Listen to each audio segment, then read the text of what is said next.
Sementara itu Kementerian Perdagangan juga mencatat Indonesia telah memiliki sebanyak 20 perjanjian dagang yang sudah berada dalam tahap implementasi.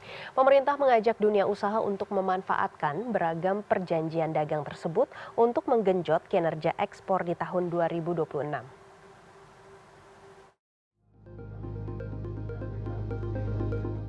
Menteri Perdagangan Budi Santoso menjelaskan, secara keseluruhan sampai 2025, Indonesia telah memiliki sebanyak 20 perjanjian dagang yang sudah berada dalam tahap implementasi.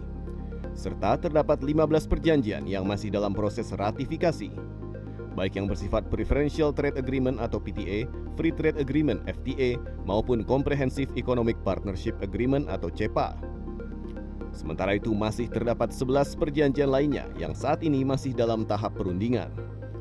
Pemerintah menegaskan bahwa proses penyusunan dan perundingan perjanjian dagang dengan negara lain bukanlah hal yang mudah dan memerlukan waktu yang panjang.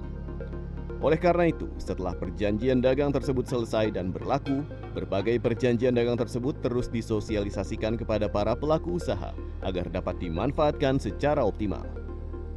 Langkah ini diharapkan dapat memberikan dampak nyata dalam meningkatkan akses pasar serta mendorong pertumbuhan ekspor Indonesia ke berbagai negara.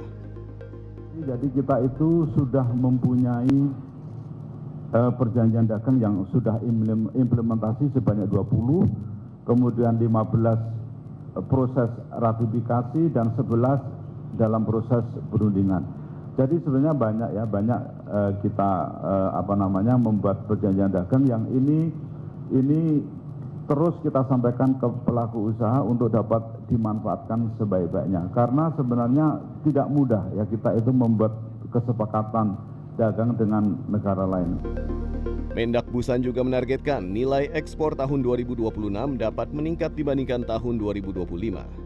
Nilai ekspor non-migas sepanjang tahun 2025 tercatat mencapai 269,8 miliar dolar Amerika, naik 7,66% secara kumulatif 2024.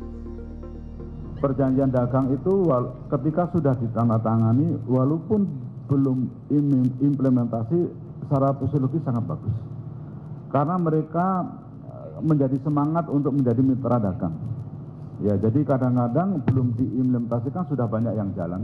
Karena sudah ada komitmen, sudah ada kesepakatan yang nanti itu akan menjamin bisnis mereka ke depan. Nah ini banyak terjadi ketika kemudian waktu penandatanganan banyak diikuti dengan bisnis forum.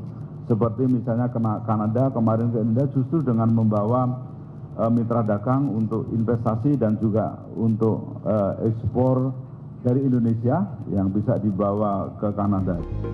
Indonesia tengah menanti penandatanganan ratifikasi perjanjian dagang dengan EU CEPA serta Indonesia-Tunisia PTA yang diperkirakan dilakukan tahun ini.